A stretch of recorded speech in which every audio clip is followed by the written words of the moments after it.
Assalamu alaikum guys, welcome. Okay, so now lecture 18. In the previous lecture we completed the trends in electronegativity and the concept of electronegativity, what it actually means. I told you that electronegativity is the relative ability of bonded atoms to attract the bonded pair of electrons towards themselves, okay, and it depends upon the atomic radius, it depends upon the nuclear charge, and both of them, when they are combined, the third factor which it depends upon is called charge density, and it directly depends upon the charge density. The greater the charge density, the greater the electronegativity. The lesser the charge density, the lesser the electronegativity. And the charge density by definition is actually the charge per unit volume, meaning charge density is also directly related to the charge, the nuclear charge, but is inversely related to the radius or to the volume of the atom. Okay, and then I gave you this trend of the periodic table, that the electronegativity, as you go up the group and across the period and diagonally, it increases, and fluorine being the most electronegative element and cesium being the least electronegative element, and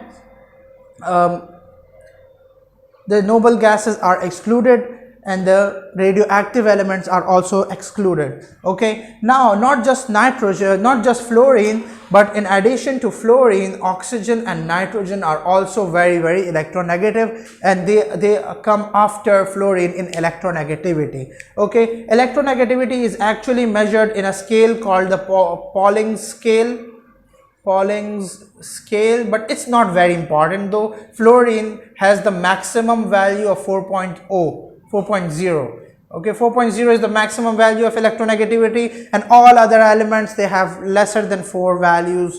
Okay, for example, some might have a value of 3.8, some might have a value of 3.7 like these, and some might have values in 1s and 2s and stuff like that. So you don't actually need to know the Pauling scale. No one's going to ask you the value for each electronegativity, okay, in your AS or A levels or anywhere in A levels, okay, but they will ask you a comparison between the electronegativities of different atoms, meaning which one is more electronegative, which one is less electronegative. For example, if they give you some element which is up here, let's say oxygen, fluorine, and this is chlorine, and then this is bromine, and then this is iodine. Now for example, if they want to compare iodine with fluorine, so how are you going to compare it?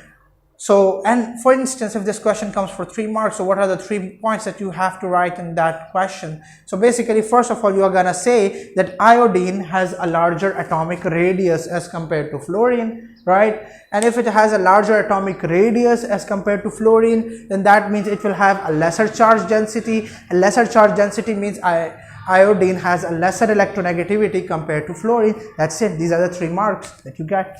Okay, so I'm just gonna put them down over here. Iodine has larger radius, larger atomic radius. So if it has larger atomic radius, then it means it has a lesser charge density than fluorine, and if it has lesser charge density, that means it has lesser electronegativity than fluorine. Okay, this is how you explain stuff. Okay, for 3 marks, 3 points, simple as that. Now we are going to talk about the concept of bond polarity. Okay, polarity, polar actually means having 2 ends. Okay, for example, in our earth we've got 2 poles, the north pole and the south pole, right? North and south. So similarly, we've got 2 poles. Bonds that have 2 poles are called polar bonds. Okay, and bonds that do not have 2 poles, they are called non-polar bonds. How are these poles formed? Let's see. Okay, basically, first of all, if you've got 2 atoms of equal electronegativity, meaning if 2 atoms are there and they are identical, like the example I gave you earlier of chlorine. Okay, let me just make it a bit bigger. Okay, this is chlorine, and then there is another chlorine over here, and there's a bond in between them, and these are the electrons.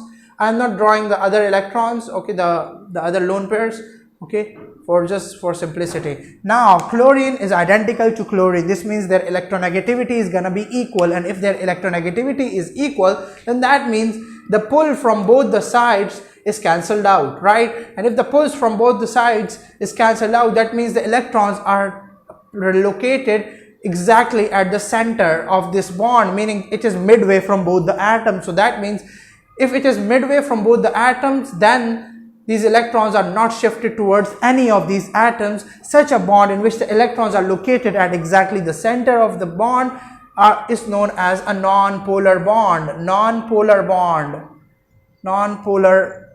bond. But now guys, if I were to explain you what a polar bond is, I will need two atoms which would have unequal electronegativities. For example, HCl, this is hydrogen, this is chlorine. Chlorine has a much greater electronegativity than hydrogen, as you can see on that periodic table. Chlorine is here, hydrogen is over there, and as you go across the pair, the electronegativity is rising. So chlorine's electronegativity is going to be higher than hydrogen, okay? And if its electronegativity is greater than hydrogen, then that means what was electronegativity? It was the relative ability for the bonded atoms to attract the pair of electrons towards itself. That means this nucleus of chlorine is going to pull this electron density more towards itself, and then the hydrogen, because of its stronger electronegativity, and these electrons will be shifted slightly towards the chlorine, okay? Now, this partial shift of electrons results in a very important phenomena. And what is that? Electrons are negatively charged and they have been partially transferred towards chlorine, but they have not been fully transferred to the chlorine atoms, right? This partial shift of the negative charges towards an atom, it induces a partial charge on that atom, okay? Meaning it becomes partially negative. Partial means this sign, this delta represents partial, okay? Partial. Okay, so a partial negative character or a partial negative charge has been induced on this chlorine, and these negative electrons have moved away from the hydrogen, right?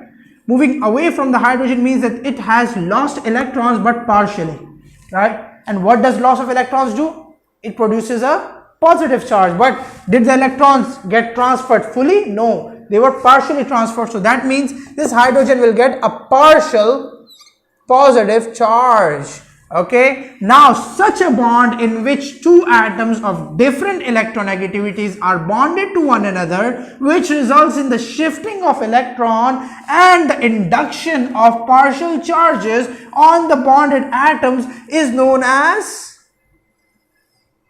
polar bond, okay? Because it has two poles. Polar bond. It has a positive pole and a partial negative pole, okay? So it's called a polar bond.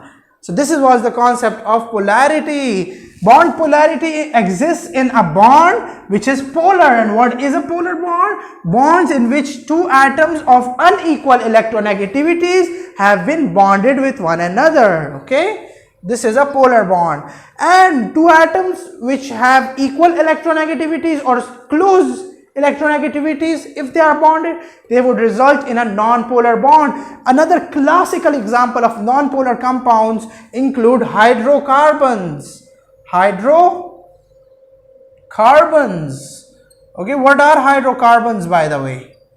Hydrocarbons, as their name suggests, hydro means hydrogen, containing hydrogen, and carbon means containing carbon, okay?